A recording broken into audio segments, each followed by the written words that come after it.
Hello, everybody. Welcome to the Onyx Path Twitch, where we have returned today for, believe it or not, session 10 of The World Below. The Second Kalm is the title of today's session. That's right, our heroes have returned to their home base in Gelphim's Rest. They are going to be going through a calm period, handling not only the upkeep on their community, but also the upkeep and XP expenditures for their characters. Exciting times. We'll see where the dice take us, because calm can result in many situations, several of which I would describe as anything but calm.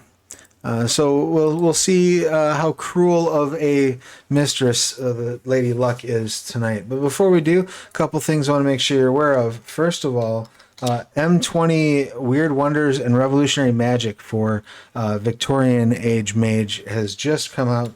That is available in PDF and POD. I had the opportunity to work on this book.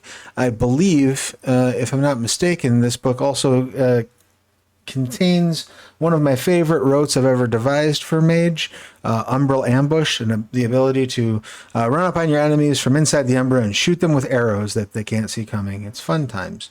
So that's a little bit of, that's my gift to you in that book. I was approached to work on some Victorian stuff, and to my mind, I was like, the Wild Wild West was during the Victorian era, and so therefore that's where I focused my energies. Me and Will Smith, prior to the slap, that is. Other than that, we don't currently have any crowdfunding going on, but I do know that the StoryPath Ultra manual is going to be coming to crowdfunding very soon, so please keep your eyes on the Monday meeting notes. And of course, speaking of the Onyx Path website, you definitely want to be checking out the blog, because now we've fallen into a rhythm.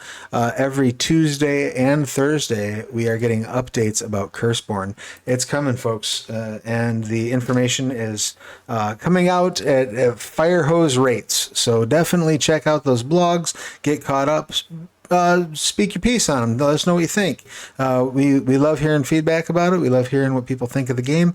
If you've not yet done so, head over to DriveThruRPG and pick up the Curseborn Ash Can so you can give the system a test drive and kick the tires, as it were. And it's coming sooner than you think. So keep your eyes peeled for more info on Curseborn. Now that the bills have been paid, I will introduce our lovely cast. And we'll kick things off with Cal. If you could, please tell us who you are, what you do, who you are playing, your pronouns, their pronouns, and anything you would care to promote.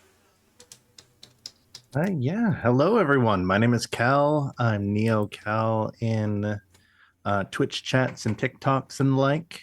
What do I got going? Well, I'm playing Bunga. Both him and I use he, him pronouns, and he, I believe, is a hobgob. Indeed. A hunter. And he's a little bit dialectic scarab, so got a little, like chitinous armor. Maybe he's got a second set of eyelids underneath, or, well, no, that's more like lizardy. Compound eyes are more buggy, usually. Yeah, exactly. And I'm excited to see what the Kalm brings for us. As for what I have going on, you can find me on Dork Tales channel, both YouTube and Twitch. And we're currently running the Transylvania Chronicles, which is Vampire the Masquerade Dark Age. And that's Wednesday nights. And it's been a few months break because the summer is crazy, and we're getting back into it, so that's fun. Awesome. And I did recently see your third eye on my TikTok feed not too long ago. Oh, that popped up? Yeah. Popped open. Yeah, popped open. After many trial and error, I think it's looking decent. I like what I got going there. What else do I got going? Podcasts. if you like Transformers, if you like Beast Formers, Beast Wars, check out Too Much Energon. We're almost done reviewing Beast Wars Second, which is the Japanese Beast Wars. And after we finish that, we're going to be doing Beast Wars Neo, which is a lot better written, a lot better animated, and mercifully shorter than Beast Wars Second.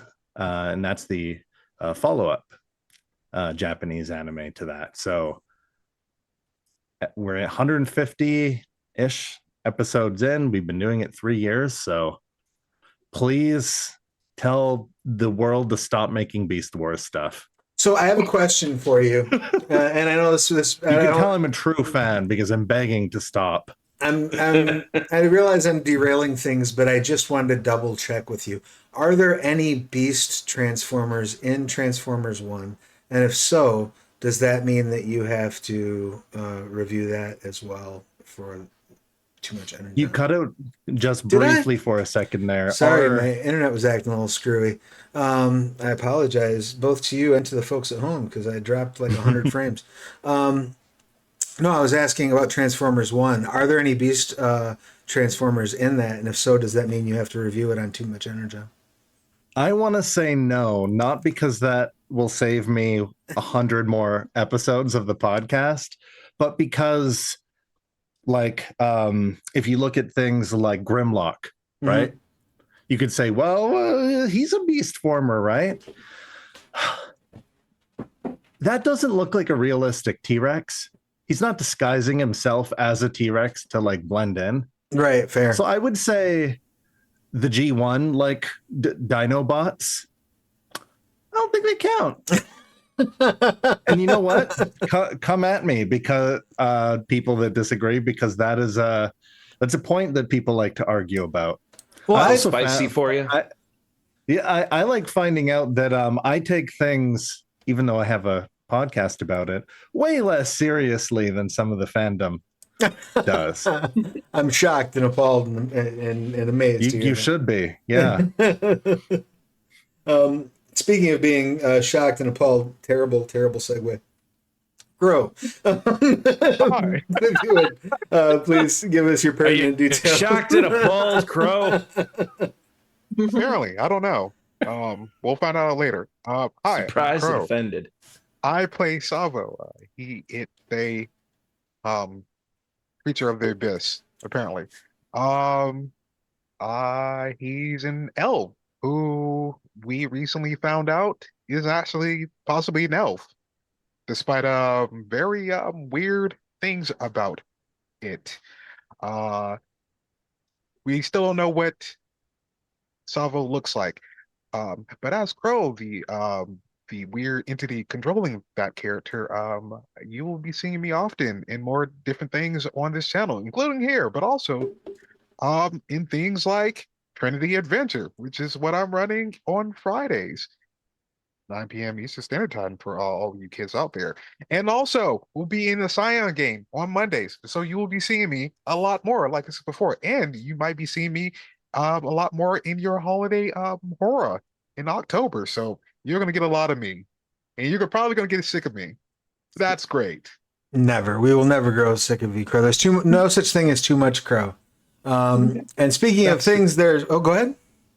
No, I was just going to say that was a shocking, appalling part. Well, speaking of things, there's no such thing as of too much as. Haley, if you could, please give us your pertinent details. Hi everyone, I'm Haley, also known as Babe_Blade666. I'm playing Stropharia. She's like a mushroom elf priestess, and we're both she/her pronouns. I don't really have much on the go. I pretty much just play this for now. Well, we are blessed and lucky to have you here playing. Thank you for carving the time out of your busy schedule. Whilst you're being educated and whatnot to come and hang with the likes of us and tell stories. We greatly appreciate you being here. Thanks for having me. Always. And speaking of people we appreciate greatly, Kevin, your pertinence, please. Oh, I was gonna say it's a good thing you didn't segue with "can't get too much" because I promise there is too much of this sometimes. Hi, everybody. I'm Kevin R. Zarnicki, voice actor, game designer, and lately a streamer. You can also catch me here next week for an episode or two of our Trinity Continuum Anima show, where I'll be playing a character I actually wrote in the core book. So I'm pretty stoked about that. I wish I could hang with them longer, but real life schedules suck and the economy, and I'm gonna depress all y'all if I keep going with that. Please, please, please. Is there something wrong check with out the economy? No, it's fine. Cal. It's fine. Just Cal, if you don't know, footlongs then or you're the enemy. 1450? What? Oh no, So- I'm on the bottom end of that trickle down economics. I hear you. I hear you. Well, because there's so little work to be had, there's so much time to stream. And that's why you can join me and many of my friends, former students, collaborators, coworkers, and just any random asshole that I pick up off the street at Digital Darkness. We stream out of Madrid, which means that you can see it on Friday nights around midnight Central Standard Time. I'm out of Chicago, and all y'all can adapt. So we just had the DNC. We are or were the center of the universe for about 20 minutes. So yes, please come and see us. We play all kinds of video games. We talk TTRPGs. I usually give about a lesson's worth of info about voiceover or game design throughout all that time. The numbers are growing, so we must be doing something right. We're going to be expanding with more shows as well soon. Kevin Doc Wilson and I are planning on doing an interview thing with developers and test flying new stuff. Travis expect to get an invitation. Oh, that's thanks. I would love that. Good. We got other shows planned too, but that's all coming. Digital Darkness. Check it out. Beyond that, working. Love you all. I'm playing Kale Zool. He's a necromancer elf. He is both of those things. That is true. He and I are he and his, and he and him. Beautiful. Thank you I so got much. so lost. That's all I'm right. so tired. We enjoyed the journey, and we all learned that we need to tune in for Digital Darkness. On that note, when last we met, our adventurers had just returned from their voyage to Orcaster, where they successfully unearthed a coup, prevented prohibition, and set up trade relations between the two communities, between Gelphim's Rest and Orcaster, which is awesome. These are all wonderful things, great boons.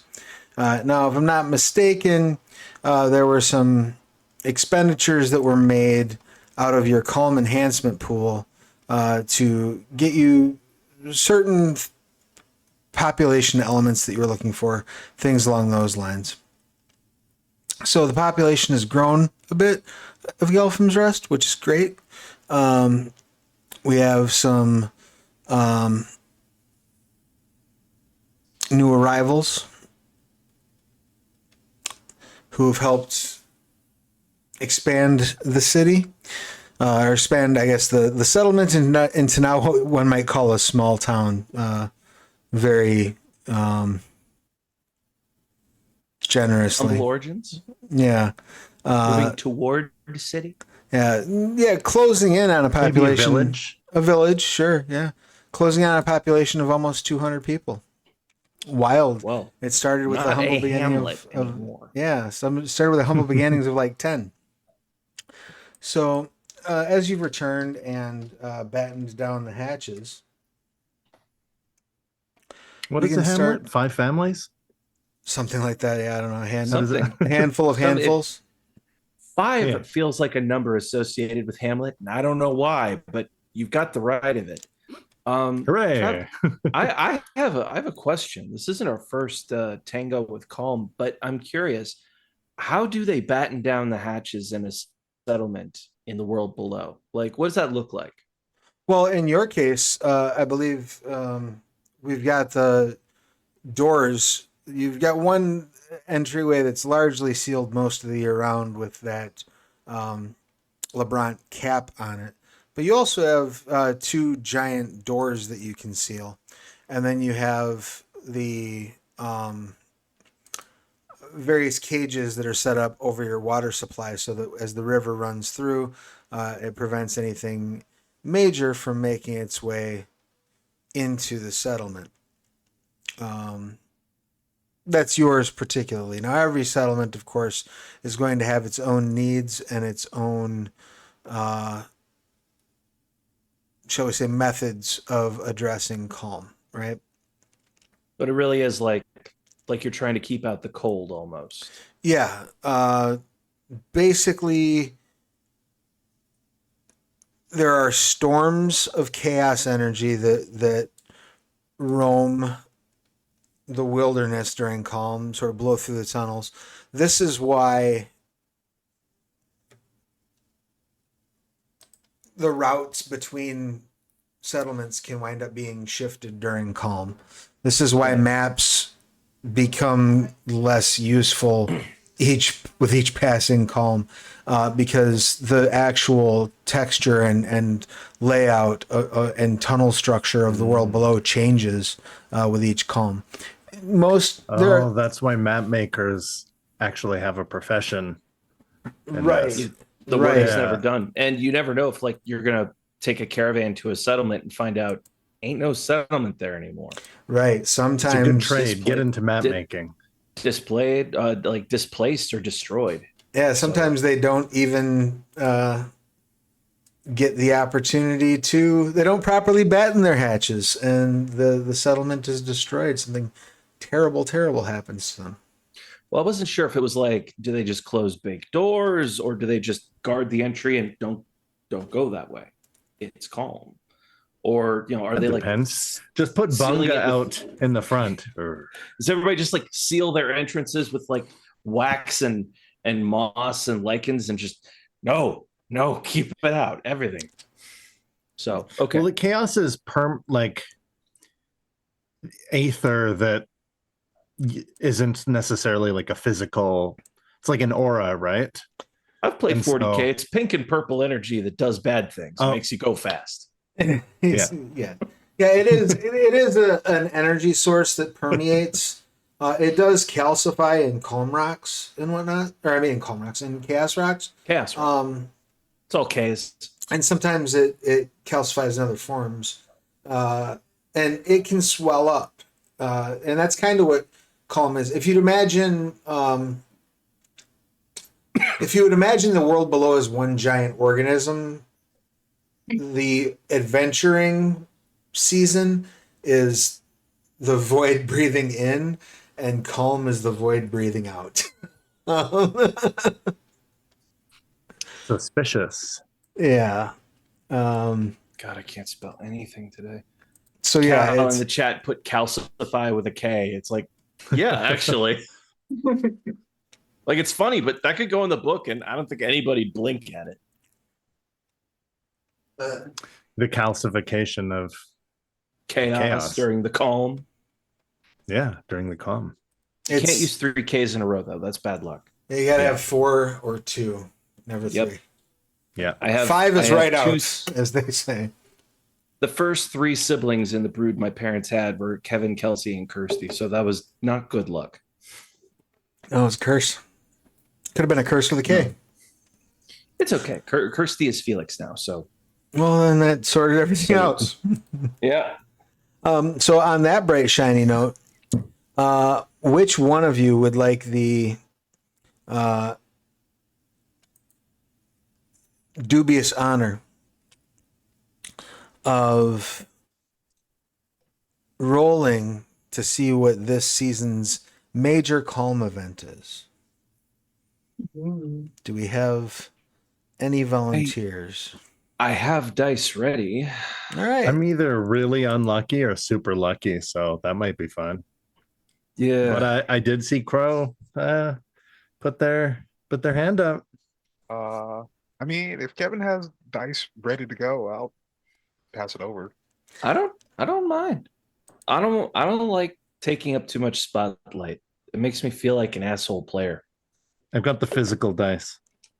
Roll Well, physical dice, man. let's- Yeah, roll a physical dice. Let's hear them math rocks. We need percentile dice, please, Cal. If anyone's wondering how long I've been playing World of Darkness, here's my box of Your jewel and box. Yep. of just D10s.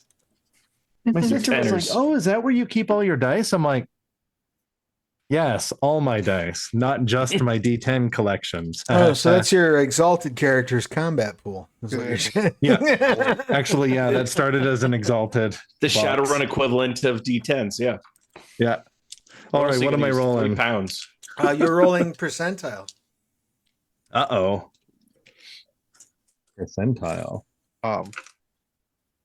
Free my people of all the math rocks. Like every time I turn around, someone's just like, "So I got a new shiny dice set from the I killed my friends last week collection."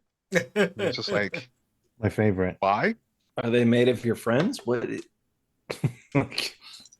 Apparently, because apparently some have baby teeth dice. That's what we're going with. I don't know. It creeps me You can out. make you can make diamonds out of the carbon from like dead people. I imagine necro dice are a growth industry. 38. Oh, I kind of want to get turned to dice when I die now. Feels cursed. Me too. 38. Excellent. That result is a feud. Oh, Oh. Yay! A difference in opinion boils over and the community begins to divide into factions. No. What Steve Harvey shows up. what do you think might be a cause for this? What do you feel would be the triggering issue for your settlement to fall into a feud? We do have a lot of new populations and a ton of immigrants. So it stands to reason they might be dividing up by boroughs, doctrinal disagreements between dawns. Are they dawns? Yeah, absolutely.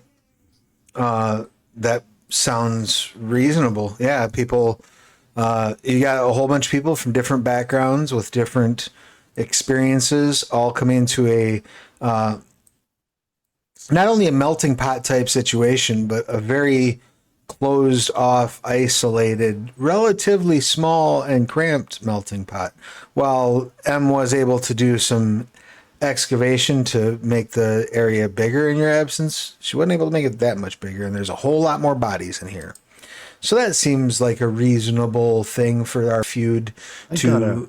I got a good one. Sure. See, that's too realistic. What we need is good I old-fashioned appreciate that. anime feud, right? We don't want no, like, doctrine, religious, race, war, like stuff.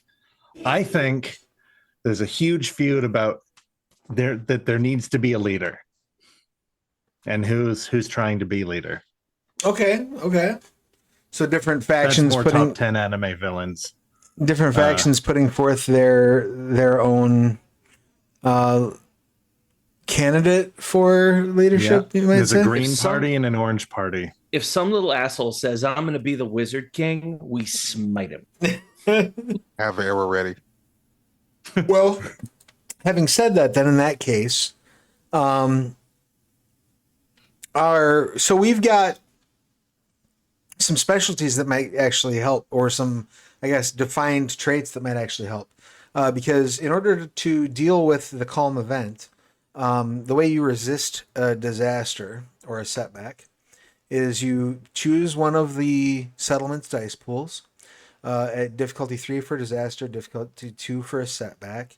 A feud is considered a setback, so it's going to be one of your community's pools at difficulty 2. And the pools your community has are your desperation pool of 4, of course.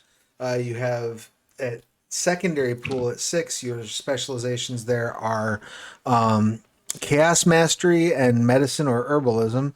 I don't think any of those would apply to like arguing factions to a feud. But your primary pool of 8, your specialties there are metalworking and warm welcome. So I would think warm welcome would apply. Does that sound reasonable and fair to all parties concerned? Yeah. Yeah. Yeah. It's a I think relatively apocalyptic setting. Reasonable and fair don't really calculate for me. Well, it's It's a you nice know, path game, brah. it's for the players, not for the characters. The characters' lives are horrendously unfair. The players, however, we try to keep things somewhat fair. To that end, then, why don't we have Kevin? Why don't you go ahead and give us a 8d10? Your target number, as always, is 8, and you're looking for 2 or more hits. Your 10s always count as 2. Oh, okay then. I have an 8 and 2 10s, so 5 total. Excellent. You do manage to resist. Despite your best efforts at creating a space where everyone can feel heard and they can all feel like their opinions are pertinent.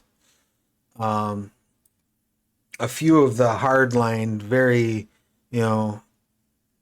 sort of stubborn, refusing to change their mind folks decide to leave. They become so bent out of shape over this that they throw caution to the wind and storm out of the settlement in anger, reducing the health of the settlement by 1. And we're gonna go ahead and I'm just gonna randomly decide.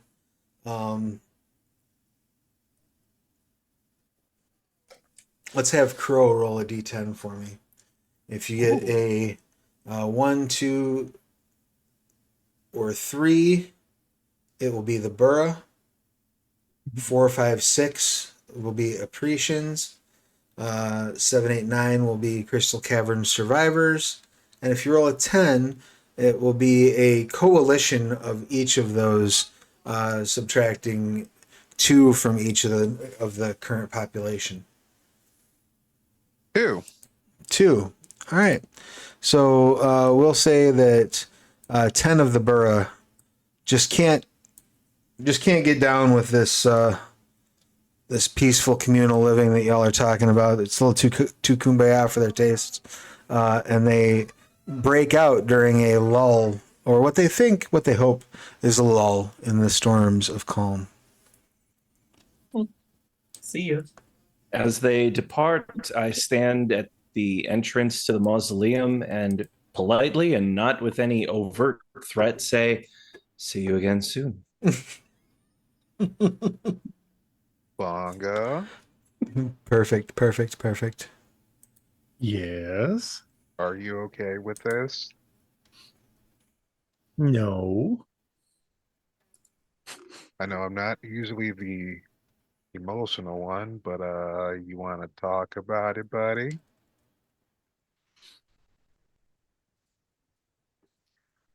Well, just thought that maybe they like it here, but I guess not.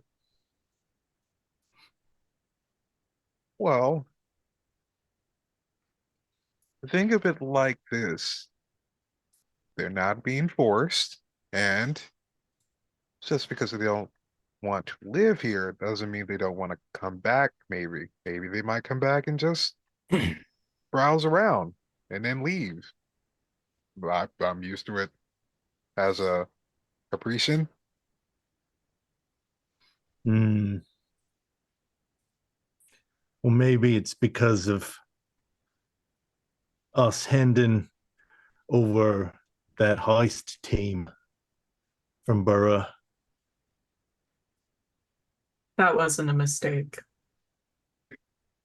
Maybe everyone from out there done heard of it and they hate me now.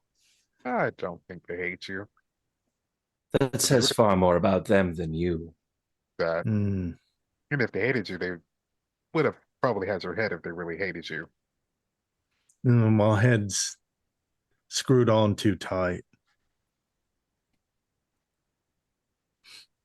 And also, you have your lady friend, and she doesn't hate you. Well, that's true.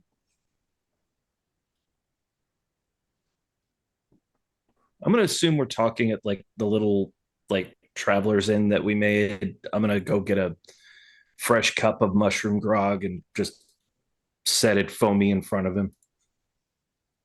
Ooh. What's the occasion? The occasion is you, my friend. Life is for living. Choices are for everyone. They go to meet their destiny that they forge themselves. That does not reflect on you. It's like an honor among thieves kind of thing at the borough. They might have mixed opinions of my involvement.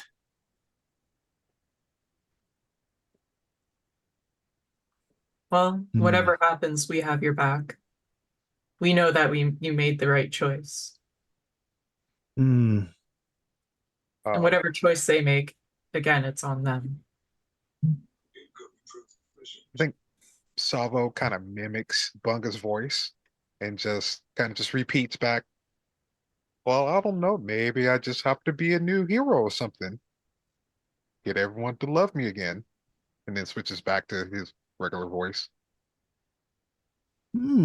That's right, voice and head. Maybe I do. Maybe I do. Large man with a miniature giant space hamster at the bar. Lovely. And with that in mind, as it is calm, you do have the opportunity to focus your attention on a single improvement, something that you would like to develop or improve or expand about the settlement.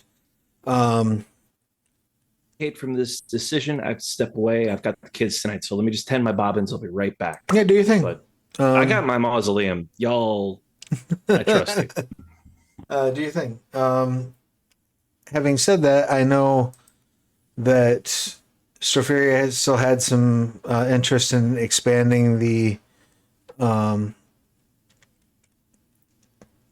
church that was there. I have an idea kind of related to that. I wanted Stropharia to like make a book of our adventures so far, especially Okay. like the Rust Knights. Okay. And I'm gonna chalk it up to Golthon like protecting us. That's why we Okay. that's why we survived. So this And her- will. Wait a second. My name's Bunga. Does anybody have any objection to this being the goal, the created item that the settlement works on for this calm? Oh, I see. So kind of like a founding fathers book. How Yeah. like the things the founders went through before they settled here with the Hobbs, and most of them are that had originally departed with all of you. Bunga fell in through a cavern a little bit later. They're mostly miners or chaosists. Travis, those Hobbs that they were traveling with, they're wards. I mean, they're no. Are you talking about the Bryant family?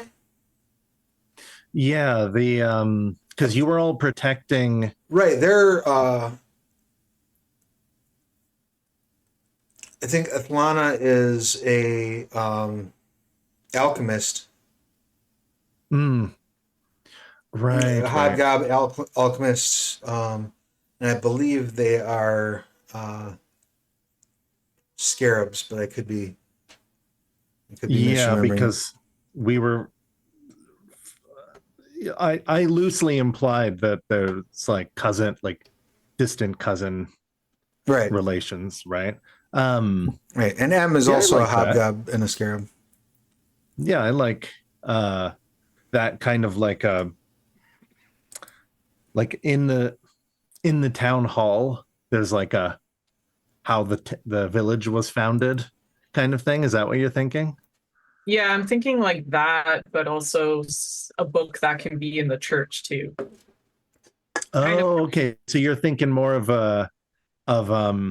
only a slightly exaggerated kind of like a Bible verse of us. yeah, yeah, okay, okay. How we beat the Yeah. Rust Knights and like how we came together and stuff. And like Sure. just Yeah. gonna attribute it to like praying to Golthon is how we got through this. But Yeah, yeah. yeah, I'm okay with that. Okay. How about Sweet. how about you? How This about Savo and Kyle? Oh yeah, she's gonna like mention everybody and like Oh, I meant what do you think about the improvement? Because we get Oh, one improvement, right? oh right. Yep. And you can work together to make this thing happen as well. that's up to more Calzul, I Oh, think. we don't have to just do one thing. It's that we each can commit to. Right, I- but in Yeah. order, the settlement itself can only complete one per call. Oh, I see, I see. So Then you can Yeah. each get a breakthrough on a project if you want to each do an individual project that will then go over likely several calm periods, or you can all say we're going to work together on this work of art or on this other goal, and we will try to get through the various breakthroughs so that it's done in the course of the one calm. No matter how Yeah, it let's do goes, that. only one calm, only one thing can be completed per calm, though. Let's do that then. Yeah, that's fine because that would still All right. know what else we So need later anyways. your breakthroughs, you need to develop the concept, which would be artistry or culture plus intellect. You need to do the composition or creation, which is artistry plus resolve, and you need to do any actual performance, whether that be an actual live reading or the actual like inscribing of the book itself, which is artistry presence. So I got presents. this can work in depending on how you want to tackle it. Like if you wanted, for example, Strophiria could make the culture intellect roll for the concept, and then another one of the characters who had a higher artistry could go for the composition, and then whoever's got the highest artistry presence could work on the performance. All right, who has artistry? I don't have artistry, but I have pretty good presence, and I have leadership if that might work instead of art. Yeah, the pools for these are pretty well defined or laid out. I'm just trying to think. One thing that maybe you could do is I would let you, because again you can do teamwork here. I would let you make a leadership role to sort of guide the others to take these steps, Yeah. where then your teamwork would apply. So then they would get enhancements on their roles equal to the bond they have with you if it's positive. We can spend XP, right? At the end of the calm. At the end, okay. Yeah. Maybe Answers it's my time for question. Bunga to roll his sleeves up and learn how to calligraphy. Sure. I was Because I actually don't have planning the same. artistry. But Sorry, what? does anyone else have artistry? No one? I only have one in artistry, but I got nothing in presence, so nothing that can help with presence. So I'm going to have artistry after that map making thing last time, so not I didn't know yet. artistry was this important. Yeah. Well, and maybe the idea then is we swap to a different goal for this particular calm. You know what I mean? Just because, And then we get good later. yeah, maybe even you sat down and started that and went, we all need to learn how to like draw and write and Wait a shit. second. I'm just stick figures, and Right. there were caves and rust knights. Bunga smash. Wait, no. I'm picturing us with Crush. like chalk and then all of us like sitting back, hands on hips. We got a long way to go. Wait a second. We want this to be like, like we don't want a crummy volume 1. Right? Yeah. We don't want to call us out and be like, hey, wait a second. We want there just to be one tome. We want it to be like what is it that's not allowed to change? The Quran. It's just one and then it's done. One and done. One and done. Yeah. Well, it also might seem a little presumptuous if we're like, already recording epic tales and it's like year 1 of being a serious settlement. That's Yeah, we can come back. We can come back to that. Well, it's just because like no one's defeated Rust Knight, so she wants to like before something happens to us, write that That's down. fair. So Well, one thing you could work on in the meantime would be you could either train some community members to handle a specialized role or recruit one from elsewhere. Now, since you've had influx of people, maybe using the obtain specialists action for this turn might not be a bad time. we can And do that. specialist. Yeah. So since you've actually like brought people here, that you wouldn't need to worry about those breakthroughs around finding someone. These would be providing basic training, and then providing advanced training would be where you would focus. And so this would be the appropriate skill plus presence at 1 to 3 hits. If you go through both of those phases and are able to do them correctly, you would add a specialist to the settlement's traits that provides a +1 enhancement on a specific type of task. So, for example, if one of you, say, knows medicine and you want to train up a settlement specialist on this, you would have 2 medicine plus presence rolls would need to be made to train that specialist. If those got a minimum of 1 hit each, then you would be able to add a +1 enhancement on any tasks involving healing. Makes sense? Oh yeah. You wanted to do that? Or... Can we like make instead of necessarily a specialist, are there projects where we can kind of like kind of make like a volunteer fire brigade or like a militia? Like, do you know what I mean? Like a set number in case, like, security is hey, definitely a concern for me. We've pissed off some bandits. like an armory and a militia. Yeah. Sure. If there's valuable- 200-ish people. We have a valuable and unique alloy resource and specialists. We have had infiltrator parasites. We pissed off some bandits. I mean, Yeah, sure. Bolster defenses, I believe, is the action that go. you're talking about. And Yeah. this has 3 phases to it. Planned defenses, which would be a close or ranged combat plus intellect roll. Obtain materials, which would be a technology plus might or persuasion plus manipulation, whichever your preference. And then build the defenses, which would be technology plus intellect or leadership plus presence. So I know Straferia's got the massive leadership presence pool, so that might be the go-to there. I'd roll a solid 7 on a intellect tech. Okay. What would be the close combat? So if we were it's just to manually train. so it's a close or ranged combat, your choice plus intellect. That's one of the phases that you need to get through. Like that has to happen. And I see. I see the phases. Right. Yep. Okay. And then the obtained materials is either tech plus might or persuasion plus manipulation. Being tech might is you are mining, literally, physically, personally gathering the stuff or leading the people doing so. And whereas persuasion manipulation is you're talking somebody into gathering those materials for you. And then Want the to do that, actual gang? Bolster then the defenses actual this building, time? the defenses, tech, intellect, or leadership presence. So what you could do, since Kelzul has a good tech intellect, and Straferia has a good leadership presence, they can both roll on that and then combine their hits. That's fine. Okay.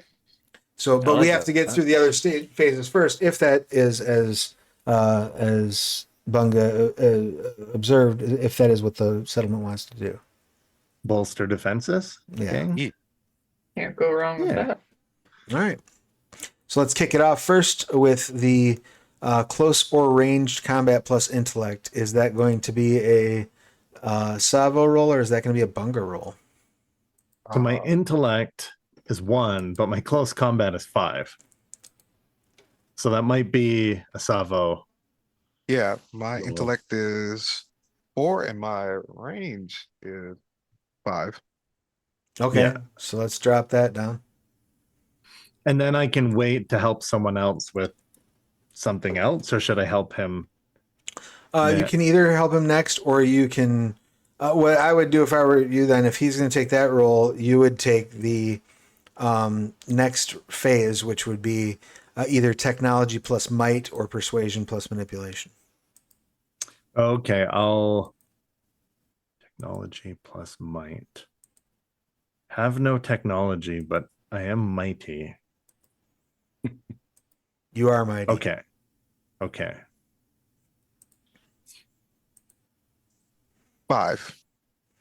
Nice. Yeah. So you gain all of the necessary hits to provide the breakthrough, and you'll offer a +2 enhancement in addition to his bond value to you to Bunga. So Bunga, you'll make your tech might roll. You get +2 enhancement from the previous roll, and then what's your bond rating to 3. Savo? 3? Excellent. So you get a +5 enhancement. All right. Technology. I should learn how to do some of that. I still love technology.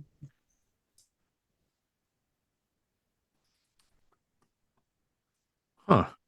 That was a lot of dice, but a lot of 7s.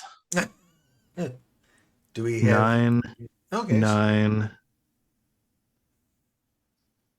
That's a 6, 7, 7. Dang, 2. You get 2 hits on the die, but then 5 enhancement. So that brings us to 7 hits. Okay. And then what Oh, is the enhancement yes. is rolled successes. Right. Right. Yeah. Once you get a material success, the enhancement kicks in.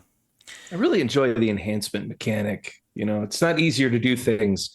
You just do them so much better when you do them. Right. Yeah. It definitely, in my opinion, makes it so that you don't have this whole like, oh, I'm the best in the world at this one task, right? And yet I only got 2 successes where I needed 3, even though I have awesome equipment and all these things going in my favor. No, you just the enhancements make up for that. You know, they make up for the Auto swinginess levels of the and dice. things are always better than massive amounts of dice. Yeah, I've botched an exalted rolling like a stealth using a first excellency and rolled 18 dice. And in exalted, it's like 7, 8, 9, 10. Yeah, it's funny you mentioned botched. that because in last session of our Exalted Essence game, somebody literally did that with a stealth excellency. I was like, it was like Get the 14 second. dice, and there was like, Quit messing around with the first excellency. Don't do it. It's essence, so all excellencies are just one thing. Oh, right. Yeah, but I just got the books, physical. for essence, Like, Yeah. Oh, sweet. We did like the group backing, like what was that, 3 years ago? Hmm. And I have all the physical books sitting beside me They're pretty. for Essen. The Essence book is pretty. But I Mhm. digress. We have 7 successes. So, what are excuse me. What are Savo and Kelzul's respective bonds to Bunga? Or not Savo and Kelzul, I'm sorry. Stropharia and Kelzul's respective bonds to Bunga.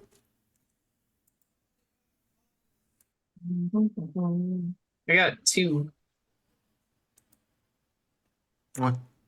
All right. So in that case, we will say there will be 3 enhancement to Kelzul's roll and 5 enhancement to Stropharia's roll. Part of that is because Mine is one higher than enhancement everyone just else's. One or can't 2 go- higher. Yeah, because enhancement just What's can't go above Savo's that. for Bunga? Now I'm curious. 2. I've got 3, 3, and then 4 for Stropharia. Athlana's 2. Cha'al is 1. Cha'al? Oh, the hunter. Right. All right. It's okay. So yeah, we got You plus like 3 it. enhancement to Kelzul's roll, plus 5 to Stropharia's. Kelzul, give us tech intellect, and Stropharia, give us leadership presence, please.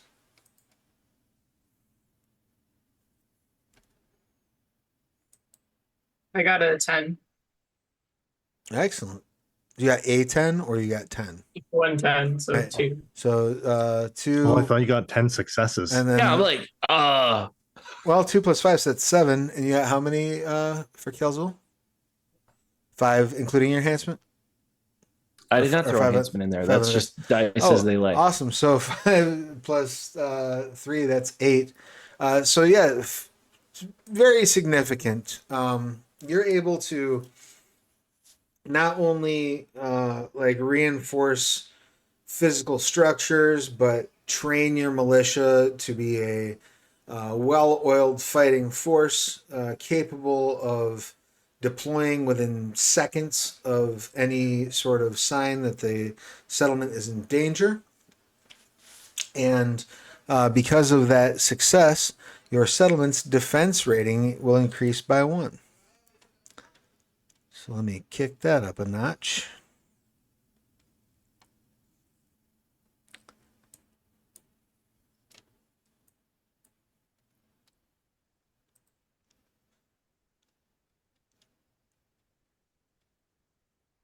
And you have now have a well-trained militia at your disposal. Right on. I just picture Mulan. Mulan's I'll Make a Man Out of You playing in the background. Precisely. With like cave drums. Yeah. And then the next stage of Kalm is crafting. Is there anything that you would like to build? You have the option of crafting either mundane or magical items. Your guild or some other part of your background must factor into your work. In addition, you must have skills relevant to the stage of the project and the purposes of the object. Each stage is considered a milestone. Mundane items have a single milestone the characters must overcome, and magical items have 3 distinct milestones. When crafting mundane items, you take crafting action using artistry, science, or technology and choose your best attribute between cunning, intellect, and dexterity, with an action at difficulty 1 and any additional hits used to apply enhancement or tags to the item. When crafting magical items, you take an action for each milestone. You must wait a certain amount of time between taking each milestone action, depending on how powerful the item is. When performing each milestone action, use the skill listed in the steps description and choose your best attribute between cunning, intellect, or dexterity. So, your steps with a magical item are planning, which uses culture, larceny, or persuasion. Crafting, which uses artistry, science, or technology. And testing, which uses enigmas, science, or survival. Depending on the type of item that you're crafting, it determines how powerful that magic item can be. This is the item's rank, which goes from mundane to enchanted and finally to artifact. Items can gain enhancement and tags, but its rank determines the maximum number of all those combined, as long as they fall within the limits listed. So, in order to determine the complexity of the project, define its difficulty and what obstacles are present. This determines how many hits are required to achieve a milestone. The base difficulty for any project action is 1. Time constraints would add 1 to the difficulty. You shouldn't have any sort of time constraints to your creations. Interference would also add +1 difficulty, and you shouldn't be suffering any of that. And then you may make a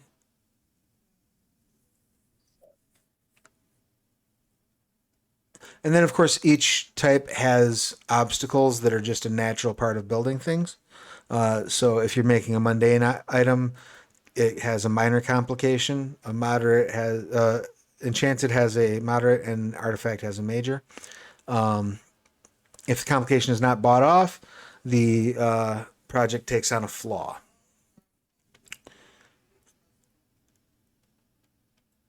There's a list, of course, available. So, what this would boil down to is your mundane.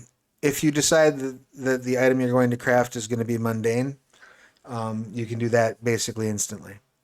Enchanted, each milestone is a scene, and with an artifact, each milestone is a calm season. So, unless you want to spend the next several, at least 3 or more calm seasons working on a magical item, you would want to go with mundane or enchanted. So, are there any crafting projects that you have in mind? How about we'll start with Savo?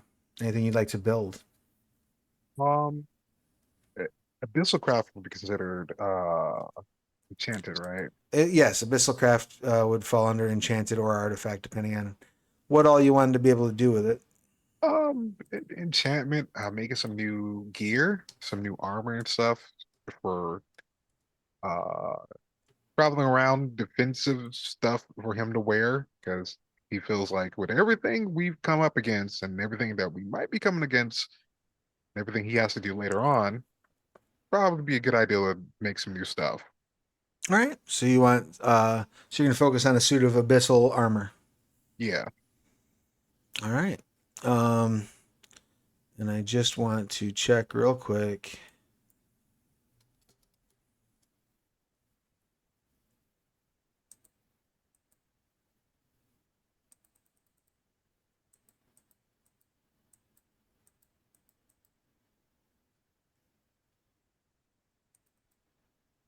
Bear with me for just a moment.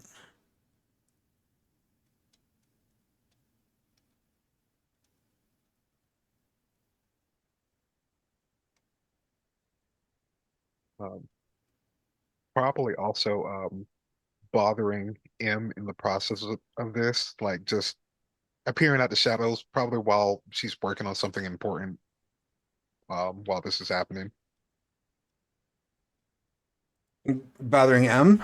Yeah, just just maybe not announcing himself and just appearing behind her, just like have to use Like Batman. Yeah, like Batman, kind of like Batman. Yeah. She is she like sits there for a moment, like working on it, just ignoring you, and then like lets out like a high pitched screech and like skitters to the other side of the table that she is, almost as if she's like rotating on the point of her actual work and just rotating 180 degrees to look at you on the other side of the table. Oh, it's just you. Mhm. Right. Important business. Armor needed. Uh, Something tells me the next time we go out, it might get, as the kids say, wicked. Okay. Okay. I have some ideas. Are you looking for something that's just going to be extra protecting? Are you looking for something that's going to protect you from chaos effects? Are you looking Hmm. for something that's going to have what sort of traits do you want it to have? Protective and shadowy, something that allows me to slink back in, slink back out faster, but also I can take hits a little better because I don't want to be knocked around like our rest night situation. Okay. Also, I have to make sure they don't capture Calzil and sell him to the highest bidder. Like I feel like that's something they would do for a necromancer. I don't know about I love you Stropharia, too. and Bunga seems fine for right now. Wait, hold on. I gotta do a Bunga check. He just puts an ear out. Oh, low. Seems fine. Okay, so yeah, just worrying about. Says, well, I can help you. Um, what I think we'll do is the armor tags that are listed do not shadow doesn't fall within them, but I think that we can make up a tag, a shadow tag for armor for this, where people attempting to perceive you are treated as if they have the minor complication due to senses being occluded. So even if they spot you, if they don't recall, if they don't resolve that complication, they're still treated as attacking blindly because they don't quite know where you are. Does that sound Perfect. fair? Yeah. And then since we're talking um, about doing a uh, enchanted piece of armor, you would have up to 5 enhancements slash tags.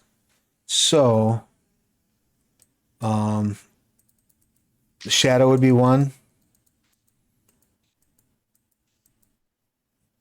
You're probably going to want it to be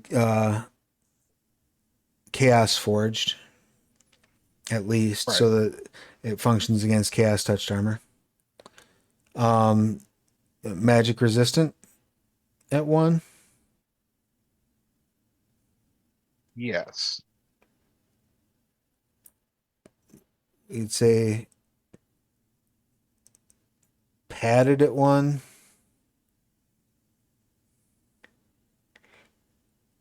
And then maybe artifact at one, which gives you um, one durability advantage on defensive actions.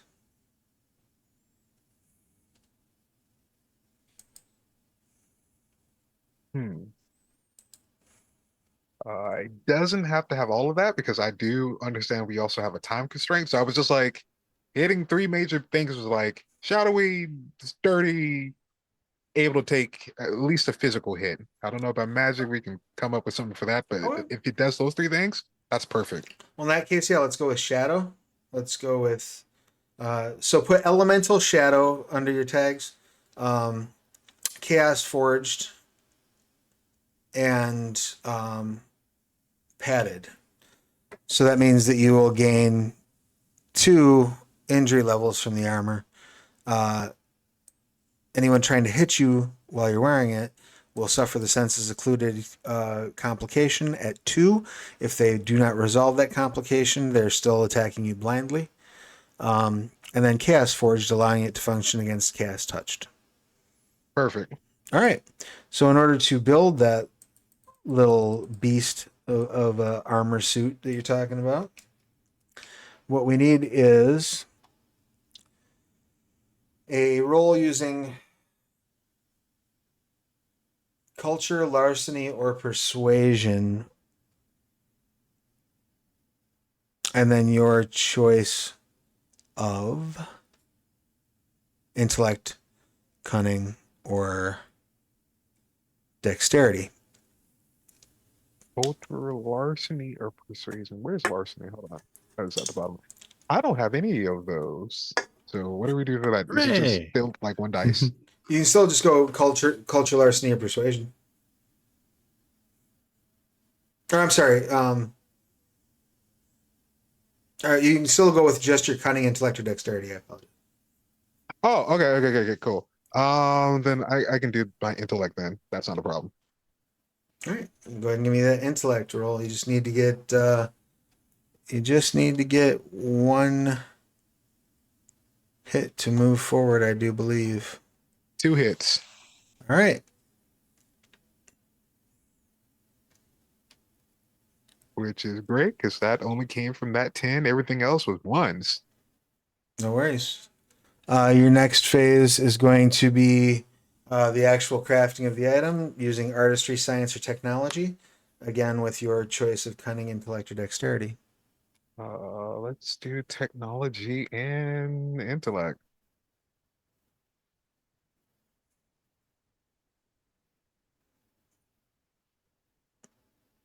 All right, much better. We're working with something here. 2 10s and 2 9s. Beautiful. All right. So that is 2, 4, 5, 6 hits.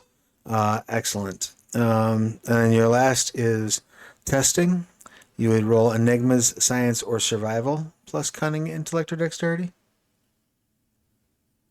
What do I got? I got survival, so this is 2 and what's what it is? Okay. What are we getting? 2 successes. Great.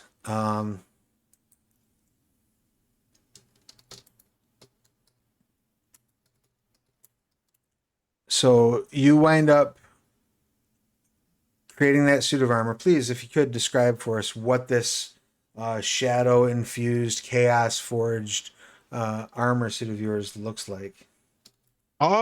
It at first, why is he got on a bunch of like padded bandages on? But as he like kind of hits a strap, it looks kind of like um it looks like the inner shell of like Guts from Berserk's armor.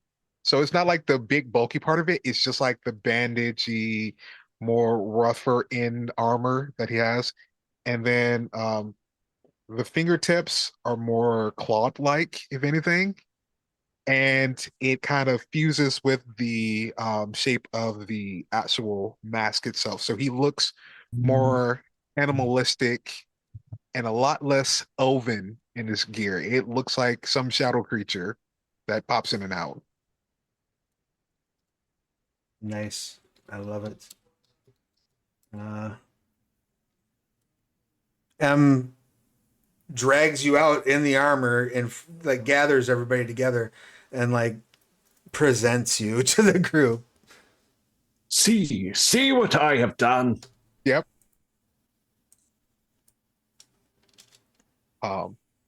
And then he's just gonna go, okay, wait, I gotta test this with something.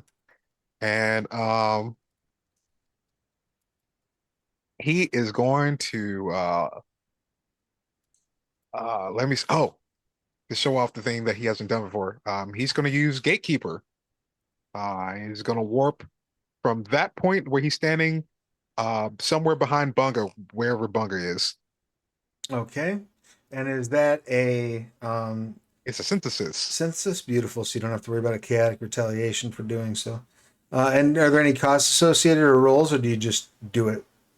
I think there was a cost. Give me 1 second. I had it up somewhere. Where is it? Synthesis. I have the page up. I can't wait to have the actual book. Indeed.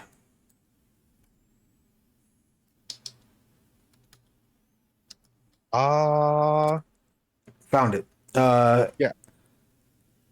When you create portals by tether, you have to tether wild chaos to do it.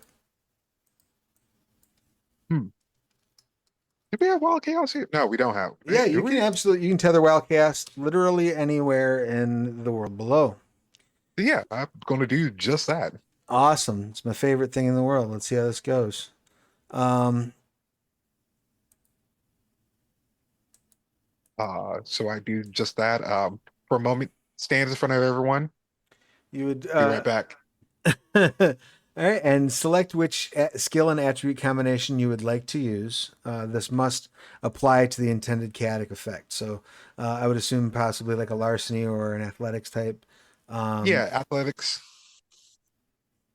All right. Which attribute do you want me to use? It's up to you, whichever one you think makes the most Oh, sense. Dexterity. Dexterity would be fine. You're just trying to move, and you've got that synthesis, so let's just make it a difficulty 1. Realistically. 10 and 2 8s. Excellent. You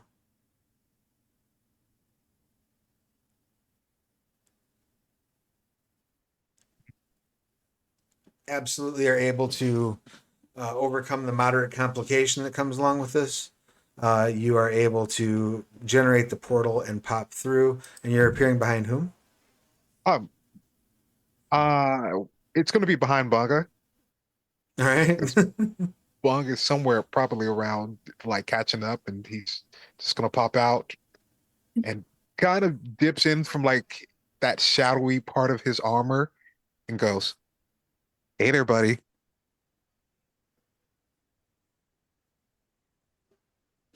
The voice is back. No. We're losing Bunga. Bunga, no, it's me. I just can't. Portal. I can make portals now. Oh, hello. Oh, I was just finished making a portal myself. I was putting up in one of the new homesteads. I was building a door frame. Wait, you can do that? Yeah, I can make portals too. So that's Oh, not what you were talking about? wait. He's just going to be so confused because he's like, wait a minute, are we talking about the same thing, or is this like something totally different? Mean like windows and doors, right? Tara says he's incredibly handy, you know. Huh. See, it's gonna be really brilliant if it turns out later that Bunga is like a master magician who can make portals, and to him it's just like it's magic. You're outside, you're inside. One step. And then it turns out it's the exact same thing for like trans-dimensional miles and miles apart. Pretty much. And Like he's Dragon just Age like enchantment. Chapman, yeah. Just like every Eldari has looked at an orc, it's just going to be the same expression in this moment and just go, okay, goes back to the portal and pops back in with everyone else. Apparently Bunga can make portals. I'm just he makes them through doorways. I don't know. Whoa, where'd he go? The He one can Eldar and teleport. Orc who become friends, and it's like Red makes it go fast, and the Eldar. Fair enough. Don't fret your pretty little head about it, Bunga. Just have some Lycanade. Here you go. Ooh. Lycanade sounds like it changes flavors on a full moon. Yep. It becomes Baja Blast on a full moon. Oh, that's perfect. Oh my goodness. Precisely. Underworld is a very different movie if Ooh. the Lycans were just moss people, vampires versus moss. That'd be amazing. Probably better. Too. Quite possibly. Quite possibly. I have no loyalty to Underworld. Especially later Neither do I. In the series.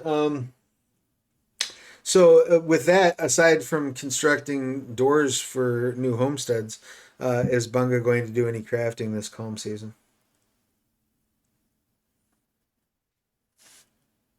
I couldn't find the examples, so I'm not sure if this is purely personal gear or if this is like home, like stuff for your home settlement. Oh, so this is like gear. This is armor. If you're crafting armor, weapons, or tools, specifically. Everybody gets an opportunity to do that if they so choose during Kalm. Did my poppet get broken? I feel like it did. I thought, if I'm not mistaken, your poppet only survived until the following Kalm. Oh, okay. Well, I got to make another one then. Yep. That's done through a synthesis that you have, though, correct? It's animated through that, but the actual poppet itself gets animated. Okay, so you're going to construct this poppet as a tool with its own tags kind of thing? Yeah. All right, excellent. So again, it would be a similar process to that. Since you're building yourself a tool,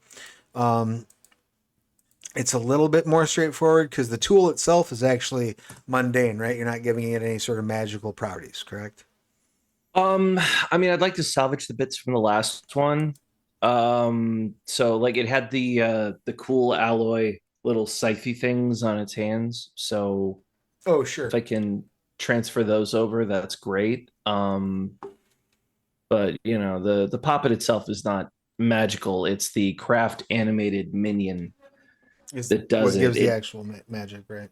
Yes, it animates the item. That's where the animation comes from. But the puppet itself can have some additional abilities. It's how I stack more into it, but at a cost. Sure. Well, to plan out this this creation, why don't you go ahead and roll your choice of culture, larceny, or persuasion, and you would pair that with cunning, intellect, or dexterity. Culture, larceny, or persuasion. Man, I really thought this would be a technology roll. Technology comes into play when you're actually building it. Okay, I guess I'll use. And you said cunning and. Cunning, intellect, or dexterity. Okay, And I'll then do an paired with- intellect larceny. Beautiful. Beautiful. I don't narratively understand that, but I will roll with that. It's how you're gathering the things that you need. It's how you're acquiring. Be that like actual physical blueprints, or just like I need this kind of wax and this kind of so on and so forth. So the idea with larceny is you're either trading illicit specialty with somebody who can provide it for you, or you're just creatively borrowing it from someone who has it that you don't. You got 3 hits on that, you said? 3 hits. Excellent. That is sufficient to move you forward, and even gives you a little bitty bonus. Not on your next roll, but to the final project. So with crafting, then it is your choice of artistry, science, or technology, and that pairs also with your choice of cunning, intellect, or dexterity. All right. 9, 10, 8. So that's 4 hits. Beautiful. You are able to replace the parts from the previous poppet. You're now at like 7 over what you needed. And then testing would be your enigmas, science, or survival, again paired with cunning, intellect, or dexterity. Ooh, I like that a lot. Okay, let's roll 9 dice. Oh, shoot. You want a screenshot of this? So I got 10, 10, 10, and an 8. Excellent. So what this is going to offer you is the poppet itself provides +1 enhancement to actions using it. This will translate to a +1 enhancement to its actions once it is animated. And then what we're also going to do is you'll get to add 2 mundane item tags to it. Now those can be found on let's see, 1 second actually. If you give me the chapter, I can figure out the rest.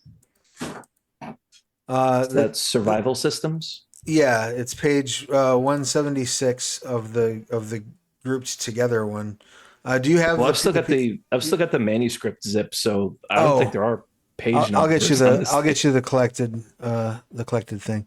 Oh, bless. But it is in chapter 5, survival systems, like right at the top of the chapter. Basically, you'll open that chapter up. You'll go down past the weapon Thanks. tags and the armor tags. That's you'll find the tool tags. The tools are the tags that you can add to this. You can add up to 2 of them uh, to the creature. Okay, cool. And then you can note that you'll have a +4 enhancement when you go to animate him because he's so well crafted. Awesome. I like it. And what does the Poppet look like? What does Poppet 2.0 look like once he's completed? A lot like Poppet One. Very much just like bits of cloth and leather stitched together with little metal or chitin joint hooks between the various little bits. It looks like a marionette and a stuffed animal had an unholy baby. Uh, one eye is a gem, the other's a button. It's wrapped in so many little tatters of leather that it's almost Savo-esque without the mask. Um, it has 2 little deployable like mantis shear claws that it rips stuff up with. Some of the trailing threads behind it seem like they animate on their own and can lash out to grab things. I think tag wise, I'm probably gonna go with. I had it here just a second ago. I'll probably go with multi-use and exceptional. Okay, excellent. So So make it a poppet for all occasions. yeah. Uh, so you may also note that because it's exceptional, it has the additional +1 enhancement. So its actions will have a +2 enhancement. Love it. All right, rock and roll. That brings us around to Stropharia. Did Stropharia have any sort of a crafting? I'm wondering if this would be a good time to write the chapter from a book. To put together like your starting chapter.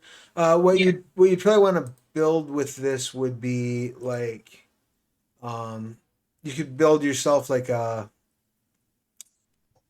set of like paints and inks and put that sort of a collection together to get that started so that you'll have that you can use to grant yourself enhancement next Kalm when you start actually doing the work of the book itself, if that makes sense.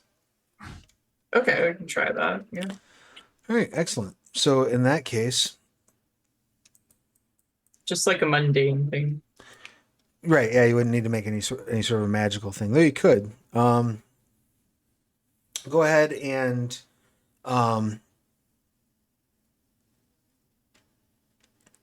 give me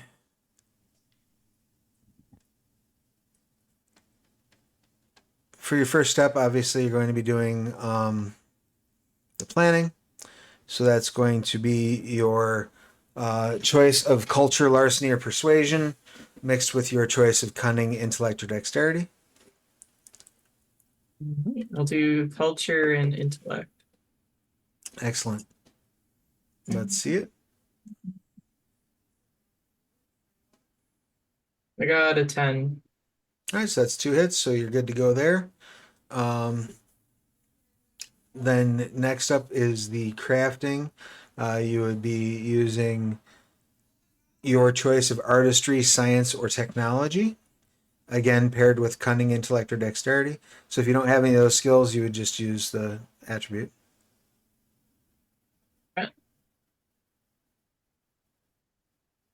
Two 10s. Excellent. That brings you up to 4 hits. It's more than enough to overcome the not only the difficulty but the complication associated with the overall project.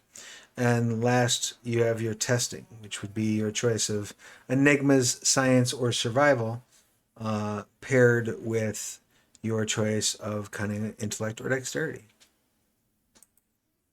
Do survival. Thanks for the hydrate and for the bits. No successes. No successes. All right.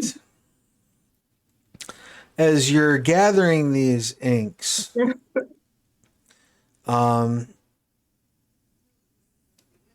seemingly faster than you can get them together, they seem to be spoiling.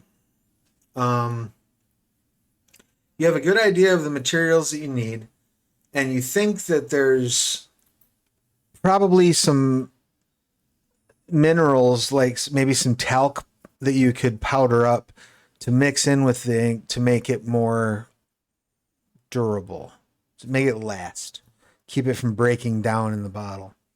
That is going to be something that you're going to have to hunt for after the calm. So maybe put a note on your character sheet that you'll be seeking out a talc or a chalk that you can mix this with. Okay. And then remind me, Bunga, I didn't get around to yours yet, right? What do you got in mind besides building doorways? Well, I got an axe. You have I an got some amazing spiky axe. armor. Yeah. What else can I make? What do we? You could make tools. You could make armor for someone else or weapons for someone else. Let's make. What would be a good tool? Well, depends on kind of what you feel you might want to do with it. Some things. Just a few examples are an alchemical lab as a tool, automated excavation gear as a tool, a climbing hook as a tool, gastrovore meal preparation set as a tool, a digger's respirator as an option, guild mining kit, hunter's traps. Those are nice. Traps. Yeah, you can build traps, You can make some traps. Can You I make? put a spiky piece of metal at the end of a stick.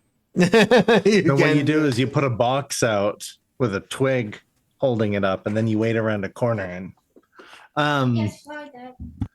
what Stropharia wasn't able to make herself the tools. Right, yeah, she wasn't able to make the inks that she was aiming for the book. That would have given her like a bonus next. Right. Now, so instead what she'll need to do now is during this next adventuring period, if she wants to try to finish those inks, she needs to go and find the proper powders, the mineral that she can powder to add to them, and then she'll be able to try it again next session. Okay, what if I can make the settlement like excavation gear? Yeah, absolutely. So they can expand better. You absolutely can do that, yeah. So yeah, let's do that. If you're looking for excavation gear,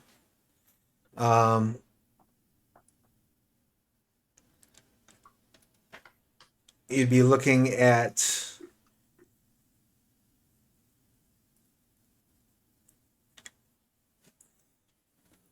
first you have to plan it out.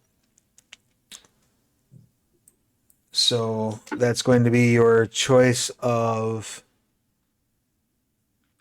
artistry, science, or technology paired with culture, larceny, or persuasion.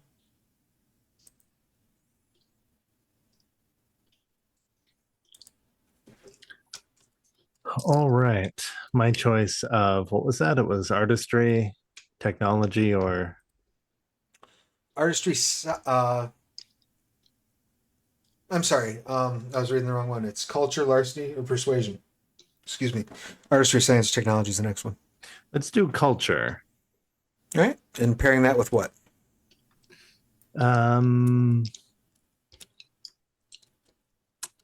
What would this be? What do you think? Whichever one's your highest, honestly. No sense And not to make it. Which set of attributes or any attribute? It goes with cunning, intellect, or dexterity. Let's do dexterity. Okay, excellent.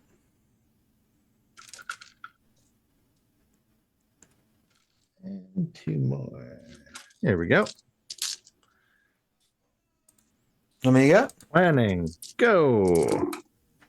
All right. 1, 2, 4. 4 successes. Nice. That is enough to complete the milestone and buy off the minor complication associated with a mundane object. Next, you will go into your actual crafting phase. This is where you would use artistry, science, or technology, again paired with your choice of cunning, intellect, or dexterity, whichever's highest. All right. It looks like it's just my dex score. I need to get some science or All artistry. Well, you're almost there. 2 successes. Excellent. That completes this stage. Lastly, you come to testing, which would be your enigmas, science, or survival paired with cunning, intellect, or dexterity. Dexterity and survival. All right, let's test it out. Let's see if what I made isn't just a pile of scrap. Like me. 5 successes. Excellent. At first, when you turn it on, it sort of growls and spits and kicks a bit.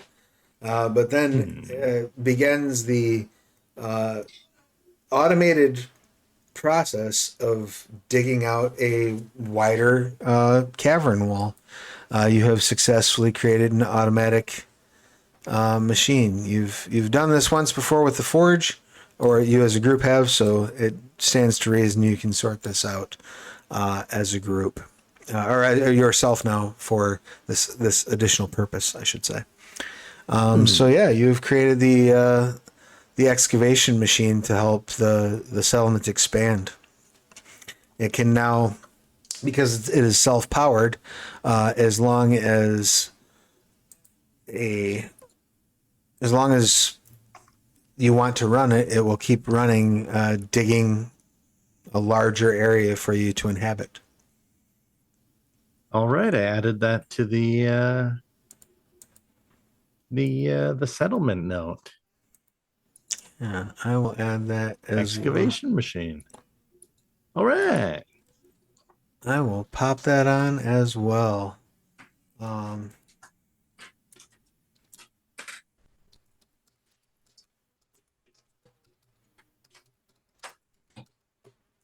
Okay. So Science. I believe all of your temporary traits have been removed now from the settlement as well, and we are down to its base traits. Lastly,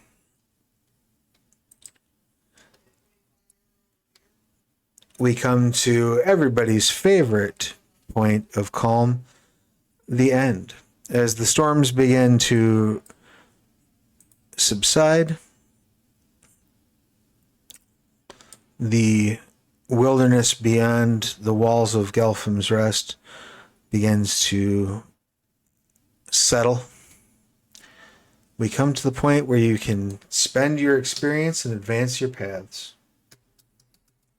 Another calm season survived.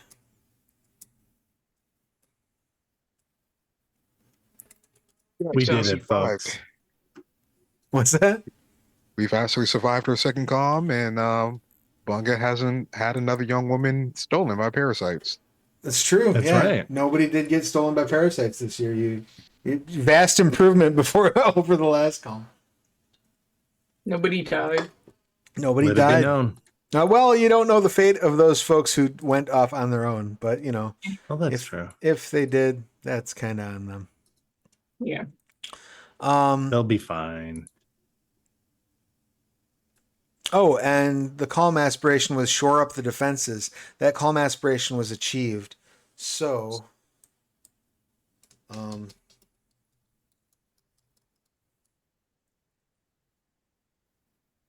How much XP do we get for the party aspiration that we completed?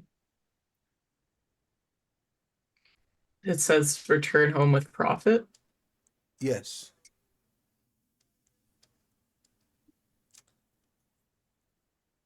Is that like, The total I have is 23, and that includes everything we've accomplished. oh my god. Does that include the? And that's total, not like total after spending, like campaign wise. I have 23. What do you? I only have 6 because I spent it last. Oh, do you have a column that's like spent versus total? I find that helps with the math a lot, like in tracking. Oh, Oh, yeah, I didn't yeah, think yeah. of that. Yeah, it's like a necessity when it comes to like, well, at least I find when it comes that if anything, I will give D&D this is that when you level, you just level and you're done. But when it comes to like kind of D10 systems, or especially with like Exalted, you need to have like an audit sheet for like World Right. of Darkness ish You games. want me to be I find. responsible with my XP? Well, sometimes you overspend. That's also true. Even I've done that before in Exalted. I'm like, wait, I have 8 more experience than I thought I did. So how much XP would we get for that? So you should as a- get 3 XP. So So I- everybody get 3 for the party aspiration of getting back with the stuff, because I don't believe I awarded that before. And everybody should also get 3 Oh. for the Kalm aspiration, because I didn't quite address that being gained properly. So I'm just gonna give you 3 XP instead. Okay. All right. And Burrito, then burrito. what would you like to have for your Kalm aspiration for next year? What's the next thing you would Ooh, like to? right. Would you I like forgot that we had making that- Shore Up. Yeah, would you like making that book to be your next Calm aspiration? Sure. Oh, okay. Yeah, so make the Calm town. We'll call it the aspiration. town ledger. Okay. Ledger / holy book. Yeah. The ledger of verses. Excellent. So now that you've all got that additional XP figured in and the full 9 yards, we go to your advancement. So you Are get there any speed limits on leveling up skills, like only 1 per column or something like that? No, you can just spend your XP at the end of Calm. You also get to choose one path that you advance, which gives you access to some traits too. So what I would recommend doing is, because XP is not based on like rating times something, it's all just a flat cost, right? So what I would recommend doing is doing your path advancement first and then spending your XP after that, Okay. because you get some dots from your path advancement, right? Make sense to everybody? Right.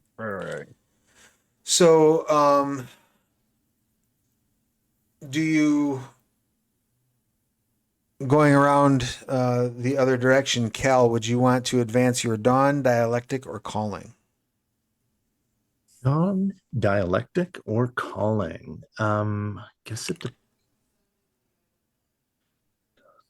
Callings would, Dialectic's like yeah, Callings would add to your sorceries.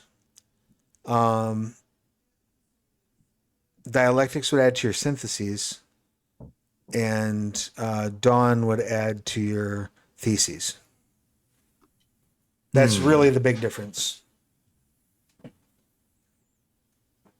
syntheses, thesis, or Sorceries. You I also really need a place to track this on the sheet. to track what's that, like how many times you advanced your Dawn, or what you get from it. The how many times you've advanced it?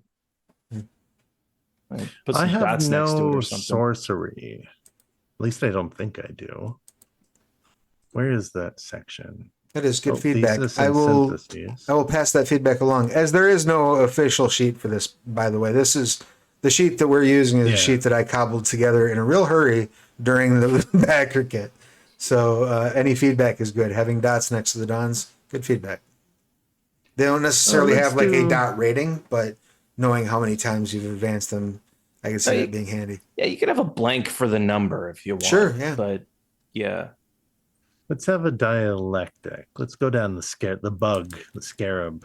All right. So you may want to change, and when you advance that dialectic, you may want to change either Bunga's appearance or mannerisms to reflect them becoming more insectile. Ooh. Since you're a scarab, right? I've been practicing my waspinator impression There you go. as long as I've been doing too much energon, so So you get. I'm ready. There you go. Let her rip. You get 3 dots to spend among your dialectic skills. 3 dots in the dialectic skills. Yes. Do you remember, is dialectic your major path? I think. Oh, I have it written down here. Calling was. Okay, excellent. Then you would take 2 dots of syntheses for which you meet the prerequisites. 2 dots in syntheses. And Okay. you may assign 1 dot or tag to a contact related to your dialectic. Okay, and then 1 dot to dialectic. Right, to the contacts that are related. Or you can add another tag to an existing contact. Oh, right. Okay, so sorry, total. You froze just for a second there. It's 2 dots to syntheses. Yep, and then 1 dot or tag to your contact. So, Okay. so 3 skills, 2 syntheses, 1 dot or tag to your contact. You just have to meet the prerequisites for the syntheses. And the 3 skills is Your the dialectic ones skills. Yep. okay. It's about, Oh, I have them marked here. Oh, nice. makes sense? 3, 2, and then the contact thing or the tags. Yep. Awesome. Okay. Got it. Rock and roll. Crow, would you like to be advancing Savo's Dawn, dialectic, or calling?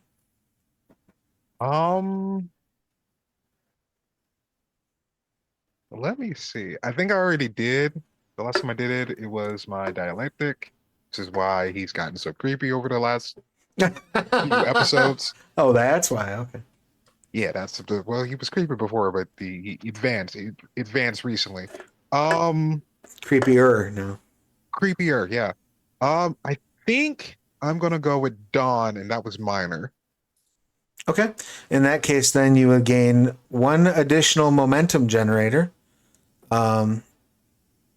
It can be tied to any aspect of your dawn, Okay. and you have a maximum of 5. You gain 1 dot bond within the party or add a dot to an existing bond. You can add 3 dots to your dawn skills. Take 2 dots of theses for which you meet the prerequisites. And 1 dot related to your dawn. Okay, and where do I find that in the book? You would look up the 3 different aspects of your dawn. Okay. Right? So, and I'm going to just copy and paste all of this good stuff in the chat so that you have the opportunity to look at it. Awesome, because I'm dumb and I forgot probably half of that in trying to write that down. It's all me good. Me too. There's a lot. It's a lot of info. And it's a bit much when you don't have the nice, pretty formatted book to flip through, too.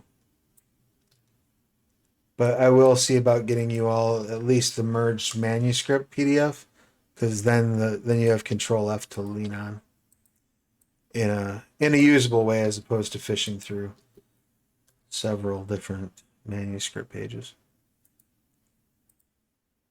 For which I appreciate your endless patience.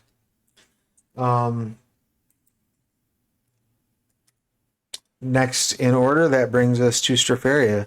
would you be wanting to advance your dawn, your calling, or your dialectic?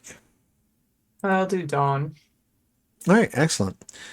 So again, with the dawn, you get one additional momentum generator. You can have up to 5. It can be tied to any aspect of your dawn.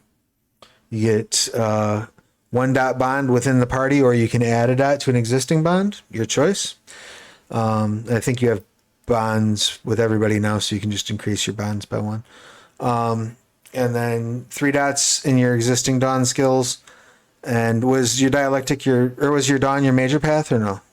Minor. All right, then you can take 2 dots of theses for which you meet the prerequisites, and add 1 dot to a tag or a new contact related to your dawn.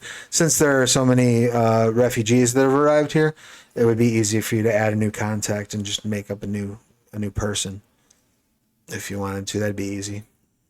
Okay. And then last but not least, for Kelzul, would you be advancing your dawn, dialectic, or calling? I feel like a pirate. Would you be advancing your dawn? Those are dialectics. So advancing a dialectic, 3 dots with your dialectic skills, 2 dots of syntheses. I do really like syntheses a lot. So they're very straightforward. Assign 1 dot or tag to a contact related to your dialectic. Yep. Whereas with a calling, you're going to be adding sorceries. Right. Which, if I'm honest, I don't totally understand and need to look at all over again. But dialectics are easy. They're the easy button. They're like disciplines from Vampire. They're just very, here's what it does. I like that. And I enjoy the whole plutonic thing. It is really cool. Is that your major path as well? Hang on a sec. I actually wrote this down. Yes, I had primary was plutonic. Okay, in that case, then you would gain 3 dots of syntheses. I like that. So I will do that. I will advance that by 1. All right, Cool. excellent. So Has anyone in the course of this time managed to complete their path advancement? Or are you still all digging around? Almost. Complete path advancement? I don't know what that Yeah, means. the bit that we just did, where I gave you those dots that you had, that's you're advancing your path. Oh, I'm just looking at syntheses. Now, to be clear, does it cost XP to advance one of these, or is this This just is a calm? all at the end of every column you get a free path advancement, and you get to spend XP. So all these things are free, and then you get to spend the XP that you've. I'm suggesting you do these first because there is no, you don't get penalized for having a higher trait with experience. It's just a flat fee per dot. So Sure. getting these out of the way can help you save and help you sort of construct, like, especially if you're like, I want to have close combat 5 at the end of this calm. You can be like, okay, I'm dumping 3 of my dawn skills into that, and then all my XP to get the other 2 dots or whatever, right? So that I'm basically encouraging you to min-max as much as possible. Because the world below wants to kill you. Yeah. And I'm just trying to keep you alive.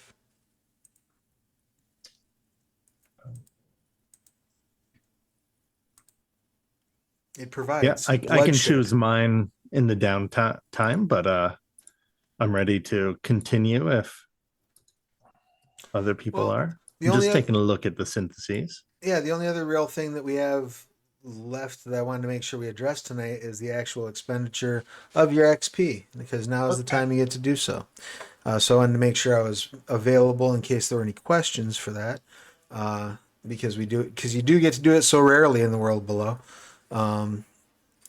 Interesting function of the game that I find very cool is that All of your advancement is done at the end of Kalm. That's when you spend XP. That's when you advance your paths.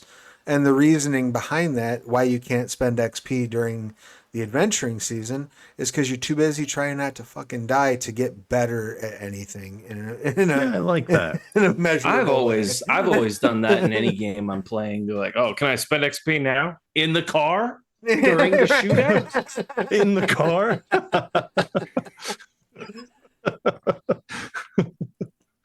I've been very lax about that in some games in the past. Like, you can just spend it if you got it, whatever. I don't care if we ended on a cliffhanger; it's fine. But I do like the structure of, like, especially because it feeds into the theme of this game, right? Like, if say with Trinity Continuum, the idea that you suddenly got better with a gun between scenes totally makes sense. The idea that you got better with a gun in the middle of a scene totally makes sense. Trinity Continuum is like 20 games rolled into one. But at its very core, it is an action movie. You know what I mean? So have you ever went paintballing? Your last game's your best one. So yeah, so that part, that I don't mind. But with this, I think it really does fit the themes of the game to say, no, there's a very specific point in which you actually make improvements to your dots. I have some very real hopes that downtime is going to become a more, I don't know if codified is the right word, but supported mechanical practice in a lot of games. I think Pathfinder, D&D, Shadowrun. Even D&D, yeah. Yeah. Oh, well, if you recall old school D&D, you could only level up once per dungeon back when it was actually about like more like 80-90% of your time was spent in a dungeon going through spelunking. Well, but then again, original D&D, like playing an elf was also playing a class, and you did everything also better. There was, what was it? It was dwarf, elf, like fighting man, fighting man, thief, magic user. I think. Yeah, I think. Were they called expert or something like that? And I have the box. I have that red box. Yeah. Fighting man. Well, and which one? Fighting man. Is it the? I like the dwarf and elf were a class. Do you have the Moldvay red box, or do you have the what's the other one? The one that has the dragon on the cover of it. I can't remember the name. I have the one that has the dragon on the cover. That's dang. Because there's a whole different version that's like that's what the BCEMI is based off of. Yeah, the early D&D is wild. The early history of D&D is nuts. It is, yeah.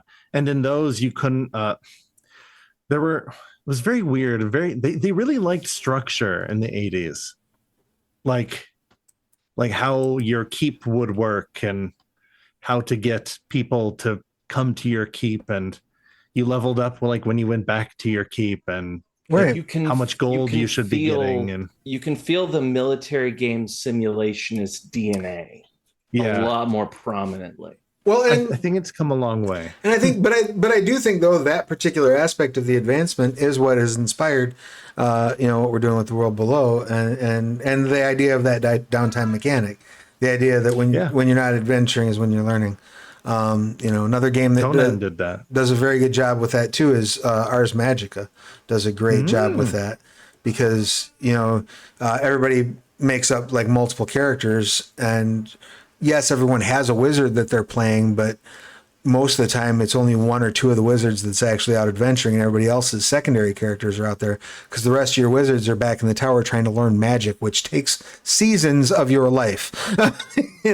So like there's good and bad. Yeah, I leveled up. Maybe I should take a level of wizard. I went to arcane college for 100 years to learn my arts. Yeah, but I've been watching you.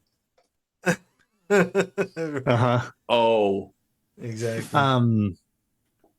Yeah, but in that, what was I just gonna say? Oh, it's out of my head, gone forever. Poofed away. But yeah, Conan does like downtime thing. About 2 minutes after we hang up, it's gonna come back to you. Exactly, but yeah, I know Conan does the downtime thing, to almost reflecting of the movies when they like eat, drink, and like be merry, and right, fall like face actually first rest. in their gruel. Yeah, fall face first in the gruel. Yeah, that's a +1 to negotiation. Yep. Yeah, exactly. Yep. A man who falls in his gruel is man who's telling the truth about who he is. Damn it. 100%. Living that But, authentic life. But also old school D&D as far as even up to second, maybe third. You had to spend XP to make certain magic items or cast certain spells.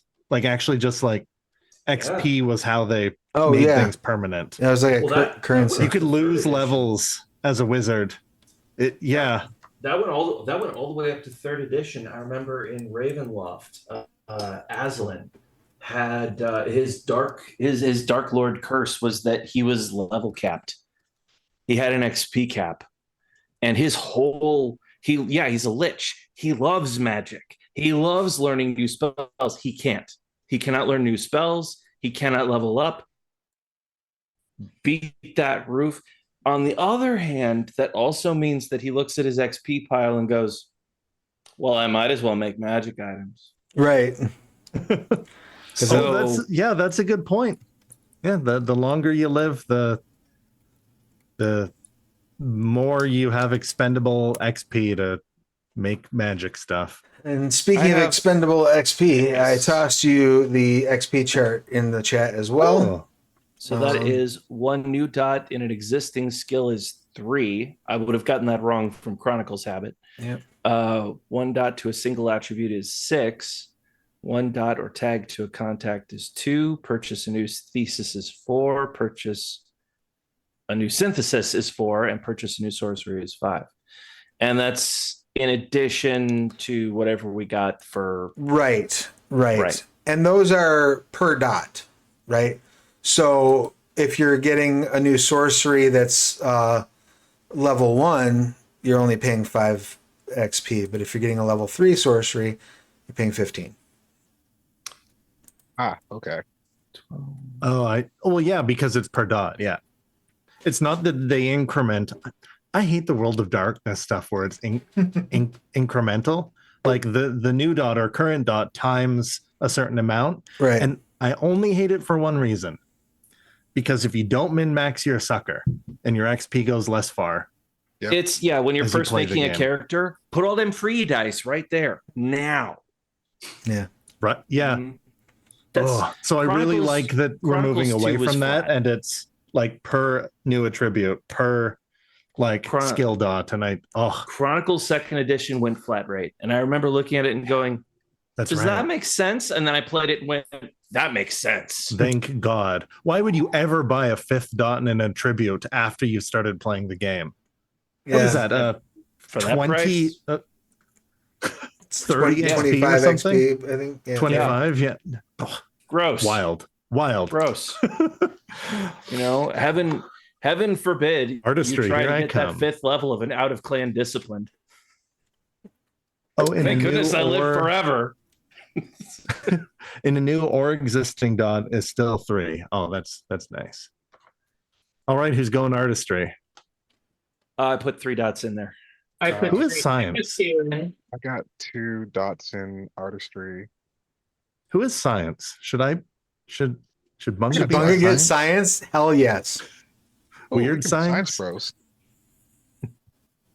I'm feeling like I need some more skills here. I have and I've got some literally XP. dumped all my XP into skills. That I thought about picking up a new power, and then I got that plutonic advancement, and I was like, yeah, I'm fine with it. I got inverted step. I'm fine. And those skill ranks brought my enigmas and my esoterica to 5 and my larceny up to 4. I'm not even a thief. You are now, larceny 4. I am now. If that's how you stealth, I'm the quietest motherfucker on the planet. It was a technology roll to make that excavator. I'm putting 1 in technology. It feels like He's learning how to use technology. Good call. Well, and you're also building doors, and that's carpentry is technology Ooh. too. 2. mundane portal craft. 2 into science, 2 into technology, 2 into artistry. Or should I go lead? No, not leadership. I'll leave that to you. Science and technology. Yeah. Bunga's getting smart, but no intellect increase, correct? Oh God, no. Well, Well, hang on.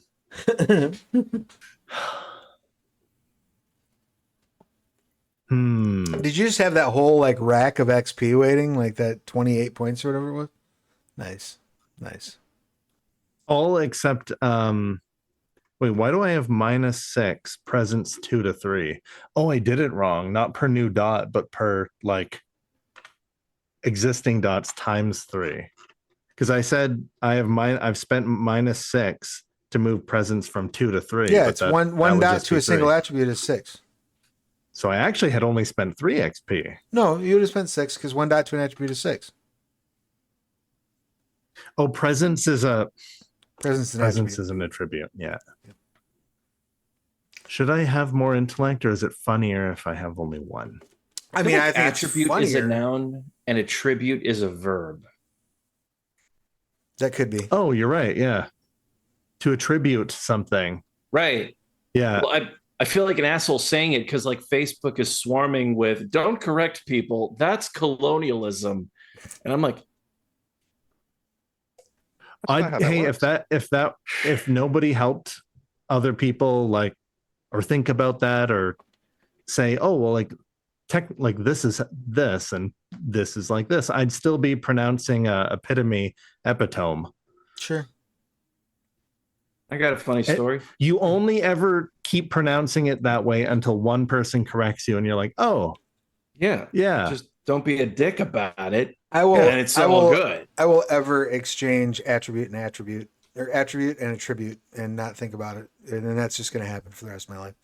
Sure. I've settled in. I'm 45 years old. That's probably never going to change. And that's fun. I was at a writer's party, and this one guy was talking about, can't remember what, but he was sounding very intellectual, and he goes, and to me, that's the whole paradigm. And the other two people in our little circle are like, they start like giggling, and I go, it's paradigm. And he goes, what? I'm like, no, it's paradigm. I know it's spelled paradigm. It's paradigm. He goes, no, it's not. And he calls across the party, hey, this guy thinks paradigm is pronounced paradigm. The whole party goes silent. These are writers, okay? This is like college. There are professors present, and everybody just, I wouldn't want to be him. He shrank. Zach Brannigan. Yeah. He withered. Leave this champagne in my room. Champagne. Champagne. There's a TikTok creator I adore called Scarlet. Scarlet64, I think, is her handle, and she says Paladin, and like every time somebody tries to correct her on it, she like doubles down on it and makes some other long video about some other aspect of Paladin characters, but repeatedly referring to them as Paladin and like tagging their comment in the video. It's fucking hilarious. Paladin. All right, keeping my intellect at 1, it is. Excellent. That was a long way. It was a long road getting from there to here. I'll get some more thesis. That's what I'm gonna do. More thesis. Ooh, what do you got? Yeah. I'm looking at, because I already got like from the last thing, I got Killer's Aura and Always Prepared. So I was like, let's bolster some stuff up. Let's make him the ultimate oh, this is Hawkeye, only creepier and always Nice. there. And just we can never just get rid of him because we don't know if he's there or not. Nightmare Hawkeye. Nightmare, yeah. Hawkeye from the Ruins universe. Yep. How about Well, at least it's not the Cancerverse, right? No, true. The Pythagorean 4. I remember looking at that and going, I love it, but it is stupid. It is not the silliest thing that's happened in a Marvel comic, but it's probably in the top 10. You're not wrong. You're not wrong. How about for Stropharia? How's your expenditures coming along? I spent one to get Rebuke Unholy, the Unholy. Nice. I You feel can like just tell me to leave. That is super handy. That's Yeah. so there's 5 XP for the sorcery, right? 'Cause that's a Yeah, level 1 sorcery. It's so good. It's so it good is. because And once you brand people, you get to decide if they're holy and unholy, right? And then yeah, rebuke the unholy just lets you get to turn anybody you've branded, basically. It's like turn undead except selective. it just How keeps them from like coming closer. And if they come closer, then they get like injured, right? Yeah, That's basically. yeah. how delightfully puritanical. Yeah. Super useful. You shall not pass. And then, did you also get your expenditures done from your from advancing your path? Yeah. All right, what'd you wind up going with there? From the path one, I did 2 theses, Okay, level 1 Theses? theses. Theses. Theses. Theses? Not feces. Theseus. Theseus. If octopus is octopi, then fetus becomes foti. Twofold. Anyway, What is a pie made with multiple octopuses? Poe. yummy. Calamari pie would be. That sounds like something that I would try on a dare. Octopi pie? So what? I don't need an animal that can solve mathematical problems. So what Does- theses did Stropharia purchase? I did one called Envenomed Weapon. It just adds Ooh. poison to a weapon. Nice. Yeah. And then Mudtown Hospitality. It's like 1 enhancement to like hospitality type things, I guess. Nice. Sounds like a poop thing. Mudtown. It's not a Toxic. It's not. It's not a My dookie unarmed thing. attacks of poison. Nice. and then This is yeah. sorry. For some reason, I've been roboting out a little bit. But with that in mind, so is anyone still actively spending? Did we get all of our expenditures done? Yeah. Did you Yeah, have it- any? Did you get all your XP spent then for Stropharia, or were you still hanging on to some? Yeah, I did it all. The only thing I'm confused about is the momentum generators. So those are things that you can accomplish to add more momentum to the pool, because momentum's not gained in all the same ways that it used to be gained in earlier story path. Okay, so Now the momentum generators are things you want to try to be doing as often as you can to sort of drive your character. all right, so there's only 3 there, so I add another one. Yes, and Okay, and so it can like- be from any aspect of your dawn. It's like you've played vampire, right? Yeah.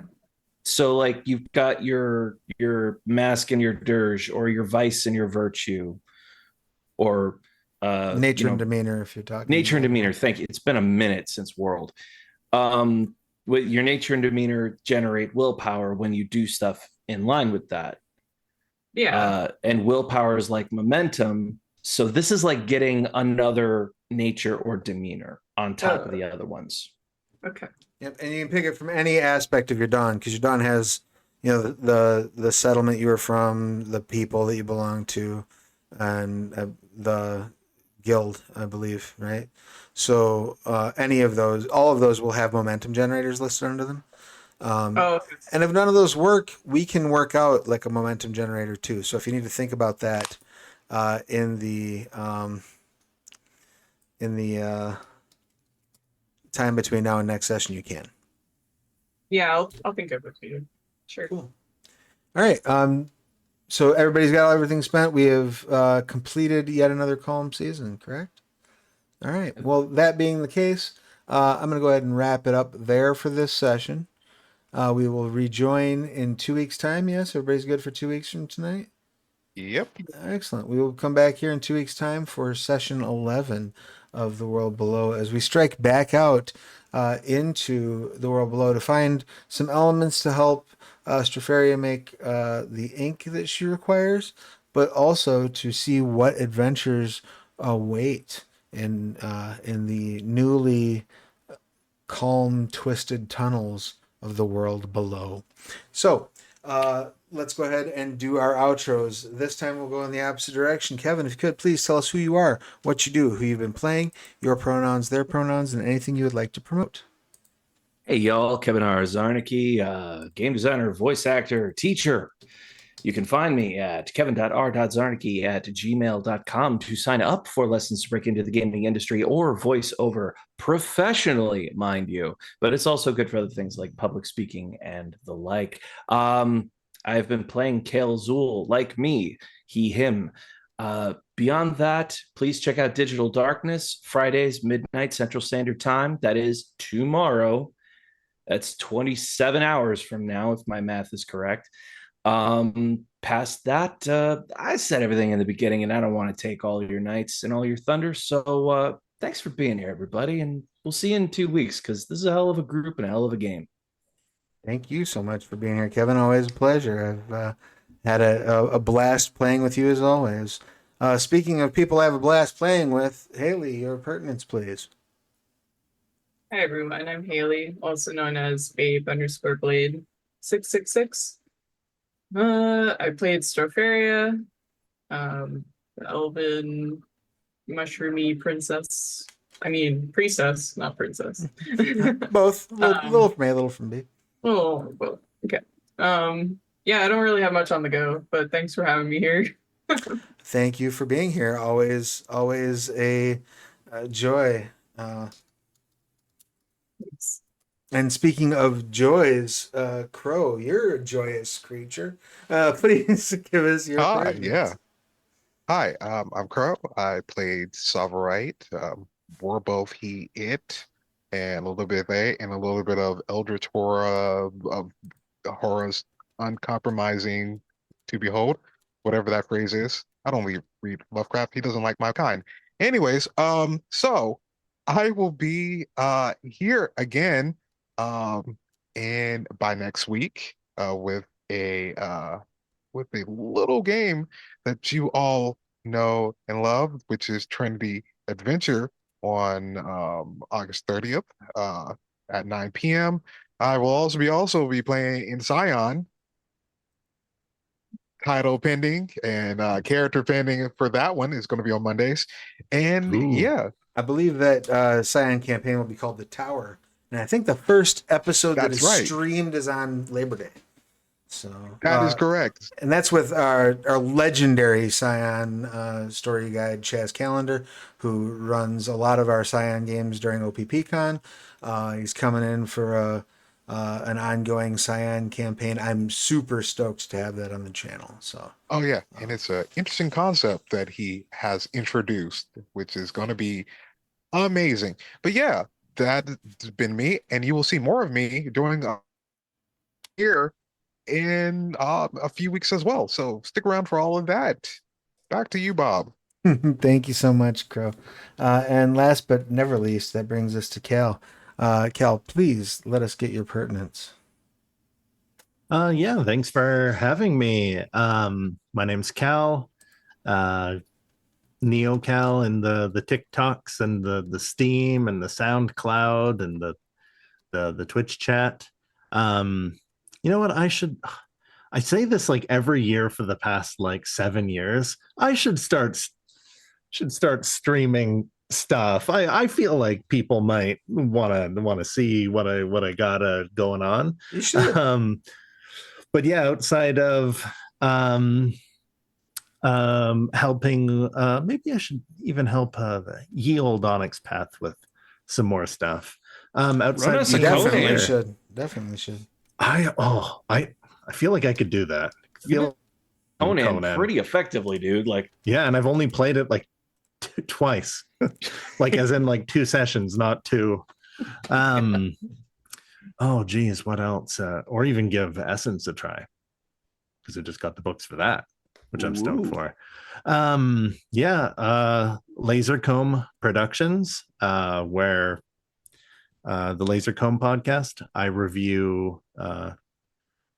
we review a random episode of a TV show that's finished its run. So can't be airing now, and we've went all the way back and watched shows like A-Team. We've watched horrendous things that the member berries were not present for, like Tripping the Rift. Teenage Me thought that was good. Holy cow, does it not age well? It's not good. Teenage, you have terrible taste. Is that what you're telling? Yeah. And I've too been much faced with energy. those things a couple times too. Oh, yeah. Sometimes something's better, which is always great. Yeah. Something like Reboot, right? Or like, So I'm biased, but not to Shadow Time for Raiders. reboot. not to add another tangent to a night that's been full of tangents, but I am running a game on Start Playing on Sunday nights of Victorian Mage right now, and as I mentioned earlier, Ooh. with the Victorian Mage Weird Wonders and Revolutionary Magic that is out, and you should definitely go by over at Drive Through RPG. I'll just go ahead and pop that in the chat while I'm telling this anecdote, so it is then work related, right? Then we can claim it in our taxes. That's right. So go over to Drive Through and pick up Weird Wonders and Revolutionary Magic. So I'm running this game, and it's set in Lincoln County, New Mexico in 1876, which if you are an aficionado of the William H. Bonney mythos, that was just before he joined the Regulators. And so I was like, I'm going to go watch Young Guns to kind of get in the mood for it. That movie is still great, but I enjoy it completely differently than I did as a kid. When I watched that movie as a child, I was like, wow, Billy the Kid's really cool. I watched it as an adult. I was like, wow, Billy the Kid's really a fucking psycho.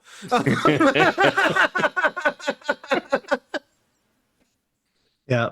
That's one of the things I enjoy about doing the podcast is the member berries are completely different. Sometimes they're bitter and sometimes they're sweet. I also get to discover new shows that way, where I'm like, I've never even heard of this. You ever gone back and watched Highlander? It's terrible. Yeah, I'm very much looking forward to seeing what the Cavalry can do with it. It's kind of amazing what it's terrible, but like terrible bad. Whereas everyone will just tell you that it's good. And it's like, well, have you seen it? It's quite campy.